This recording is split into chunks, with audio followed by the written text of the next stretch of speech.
there! Today, we are going to learn and make a scale model, a truss bridge. Through this, we will understand the concept of strength of materials.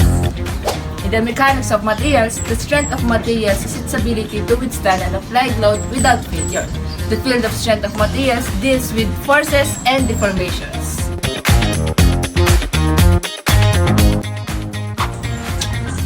In the realm of civil architectural engineering, the strength of materials plays like a pivotal role in designing robust structures like bridges. Understanding of material strength is important in ensuring the safety and stability of these edifices. In this video, we chose a truss bridge as our structural representation. A truss bridge is a bridge whose load-bearing superstructure is composed of a truss. Truss structure characterized by a triangulated system of members. These members are structured and connected in a way such that they only incur axial force either in tension or compression. There are many types of truss bridge, but we chose hoe bridge as the highlight of this presentation. In hoe truss, the diagonal members are angled upwards towards the central vertical member.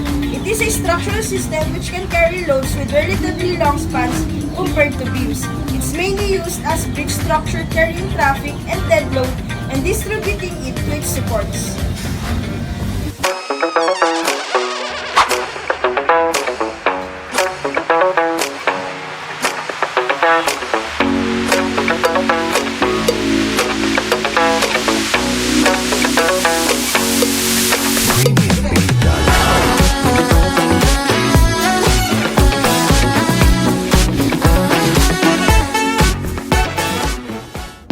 Now, let's proceed in the making of the scale model and then identify the concept behind the structure in relation to strength of materials.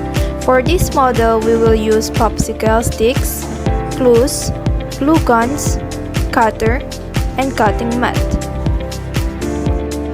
First, we need to create the bridge deck beams using popsicle sticks. This bridge will be approximately 16 inches in length.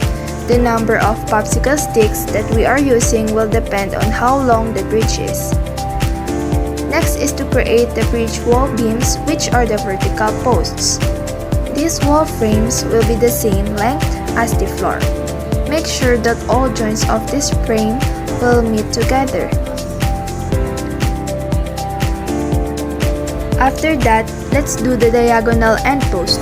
The length of the diagonal members should be 1 popsicle stick, and obviously, it will be just the same with the height of vertical posts. Reinforce each joint and members. For the second wall, repeat the same steps as you did with the first wall.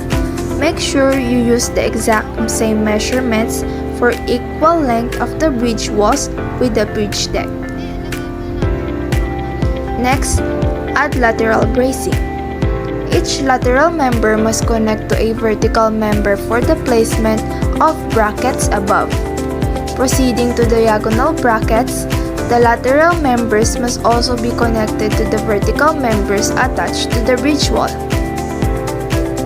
Lastly, the upper chords. Apply the glue to the lateral braces and connect the upper chords. With this, we're securing the upper chords in place, completing our structure.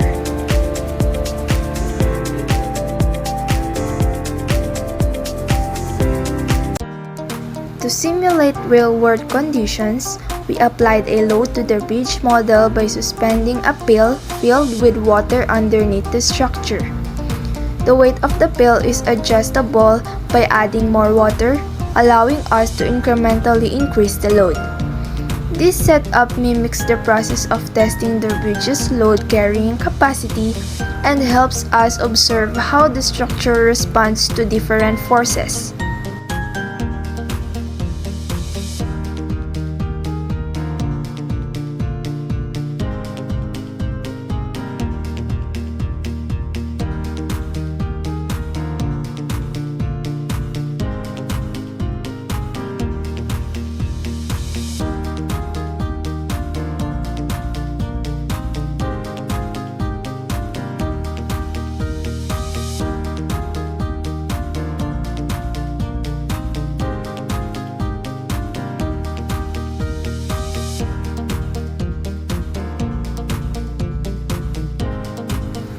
The whole truss bridge design ensures that applied loads are effectively transferred from the bridge deck to the truss members, spreading the forces throughout the structure.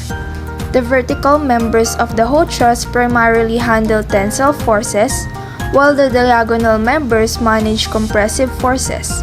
This arrangement maintains the bridge in structural equilibrium, where the sum of forces and moments within the system equals 0. Although we don't observe physical changes in the bridge under the applied load, internal stresses are still present within the structural members. The stress is determined by the force applied to each member divided by its cross-sectional area. The ability of our model to sustain the applied load without visible deformation reflects the design principles used in bridge engineering to accommodate safety factors and account for dynamic loads such as traffic or environmental forces.